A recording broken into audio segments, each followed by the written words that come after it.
Hello everyone, Terra here, and for my first review I thought about doing something a bit retro. So here he is, MP-01 Optimus Prime. This is the first ever Masterpiece to be released back in 2003. I've had this for about 15 years, this is the 20th anniversary edition, and please do not judge me. I've played with it as a kid, so it's got a bit of paint scraping here and there, and you know, some bits and pieces missing or broken parts, which I'm gonna go through at some point in the video. So there you have him. This is the G1 representation of Optimus Prime from the G1 series, and this is the truck mode, which represents a 1980 Freightliner. There's not much to be said about the truck mode. You've got rubber wheels, allows him to move really well. You also have inside here, if you can see, let me just open this, you have what resembles a driver's seat.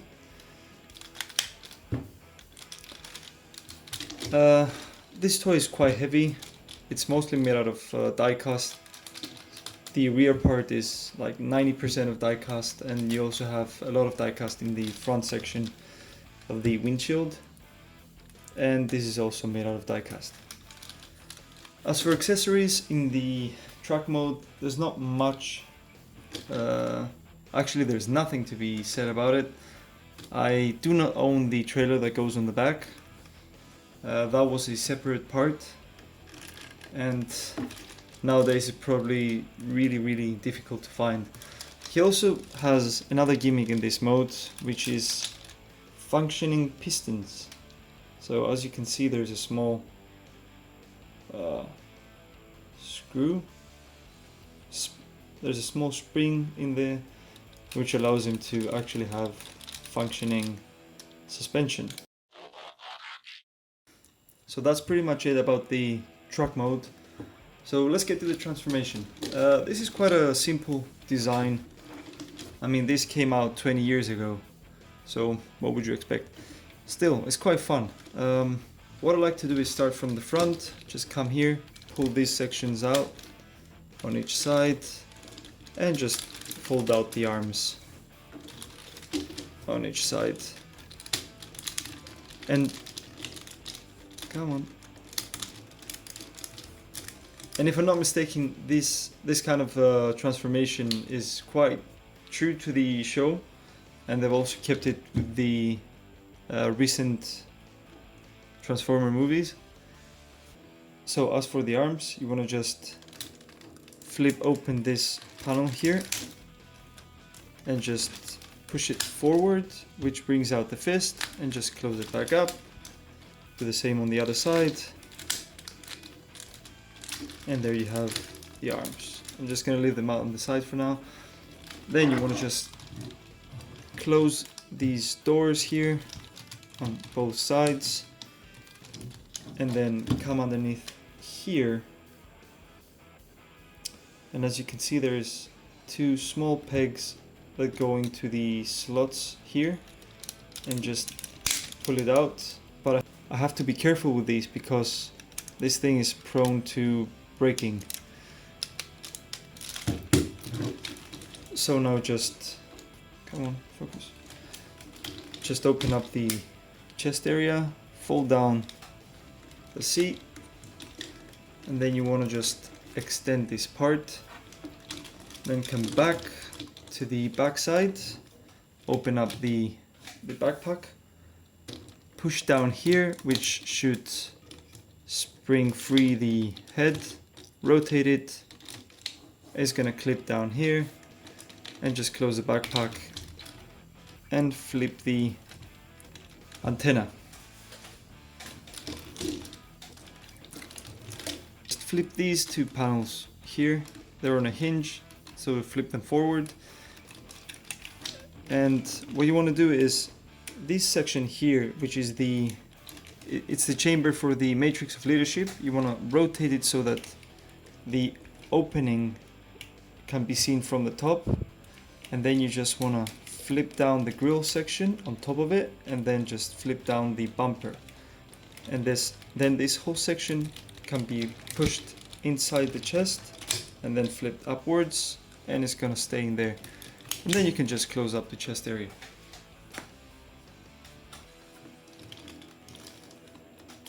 Now, as for the lower pieces, what I like to do is just lower down this part from the lower hinge,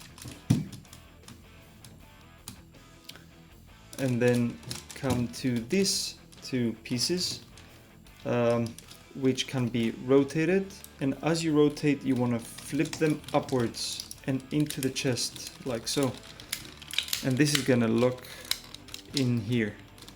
So do the same, rotate, flip it up, and then just flip this down on this hinge on the back, come to the back side, and just close these two panels. They just overlap each other, they don't actually lock, and fold in the up section on the hinge. Then simply rotate the waist, extend the legs, and as for the foot, you want to flip open the two panels here, rotate the foot on each side, and then you want to come underneath. There's a heel on both feet, and on mine these things are quite tight. It's on a single hinge on the base of it, so you want to flip that open and just close the panel on top of it. So flip it open and just close the hinge, and there you have him. So there you have him in his robot mode.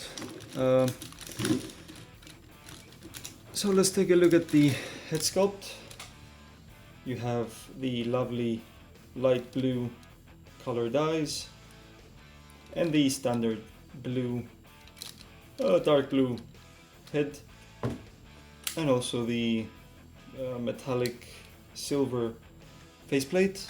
And you also have painted metallic silver in the grill up here, and some I don't know, this looks like acrylic paint or something, pastel yellow, I guess.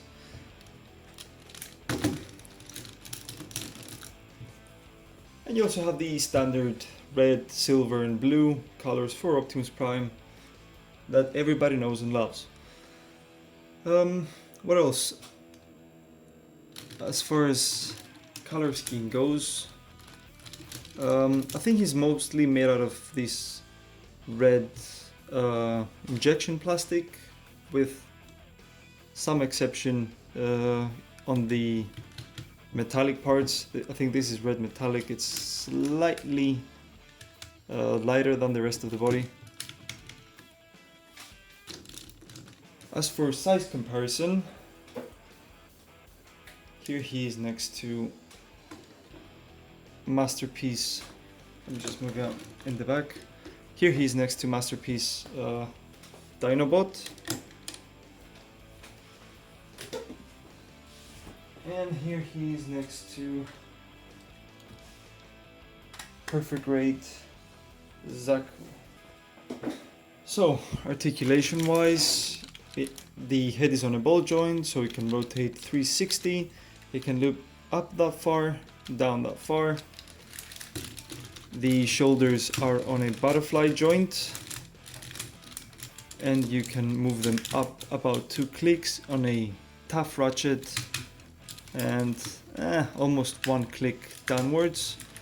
The bicep can rotate 360 degrees, and you have a 90-degree bend on the elbow, which also reveals some functioning pistons, which is quite cool. Then you have a bend on the wrist, which also reveals some pistons, a full 360 degree wrist rotation, and then each finger is individually articulated on 1 hinge, and the thumb is on a ball joint. Then going on to the waist, you have a 360-degree rotation on a ratchet, and if you move the skirt panels out the way, you can do lovely splits. You can move about 90 degrees front and 90 degrees back, and then when you come onto the knee, it's made out of a double ratchet joint, one on the top and one on the bottom, which allows him to do almost 180 degree bend, and this also reveals some really nice detailing. Now unfortunately on mine the upper ratchet broke on the right leg, so he has a limping leg. And as for the feet, you have a bend downwards, upwards, no pivot, and there is a toe bend as well.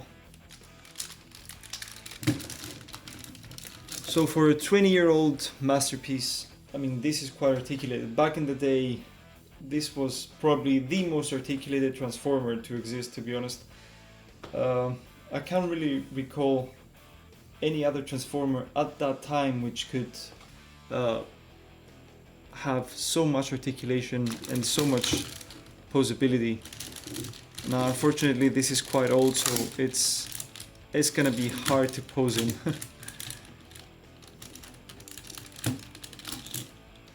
Whoop. Yep, that's a pose.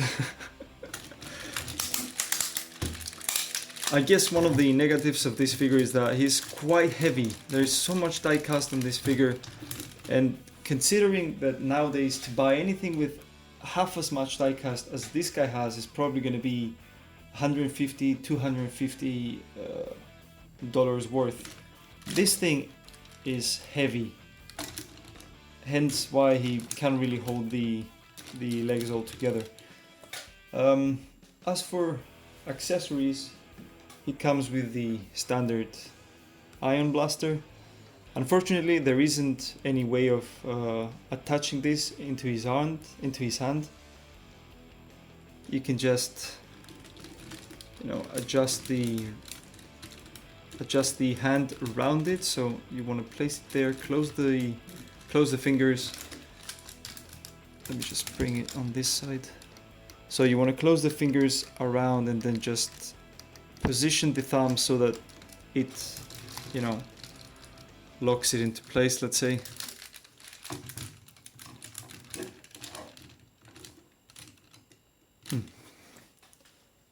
He also comes with the Megatron pistol.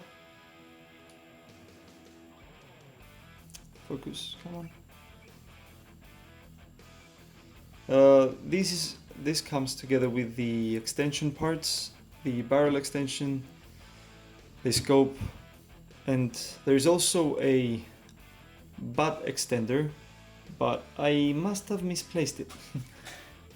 So to put it into his arm, you want to do pretty much the same thing, just extend the gun grip, place it into the hand, and then just rotate the wrist around. And this one actually stays a lot more securely than the other one. He also does come with a base, as you can see on the picture, but unfortunately I've misplaced it. That one doesn't actually offer any stability. You just have to place him on there and just hope he stays on. But it does have a light up sound feature. And for the last accessory, you have the Energon axe. This is made out of the clear orange plastic. So you just want to transform the hand back.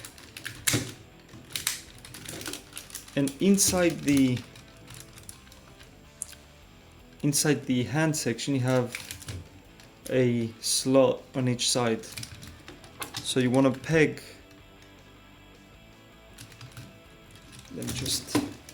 you want to peg this. So you want to peg this two slots inside the hand location and just push it in, and it stays in like so. He does have a couple of gimmicks. One is if you press him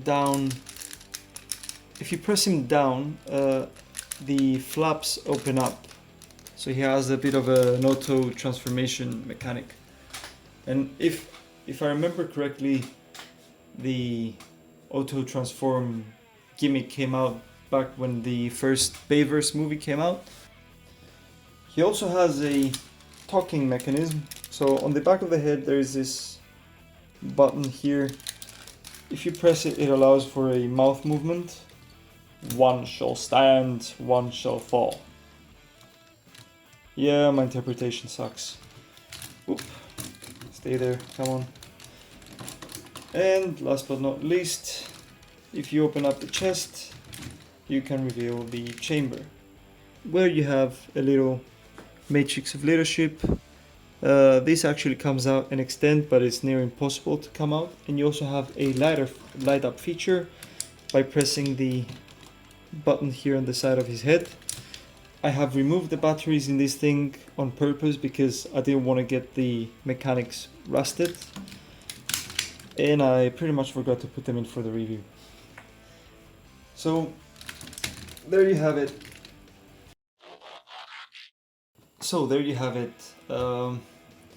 It's a pretty simple design. There's not many intricate parts in the transformation, and just a couple of accessories and gimmicks. But to be honest, what else would you need out of a toy, especially if it's been made 20 years ago? I mean, back in the day, if you had this, it was probably one of the most to-go items for a collector, actually even for a child. I've played with this for many years. I've had a lot of fun with it, and it's amazing that he's still in one piece. So there you have it, everyone. If there's anything else you would like me to add in the videos, any figure you would like to see reviewed, please give a comment. So like, subscribe.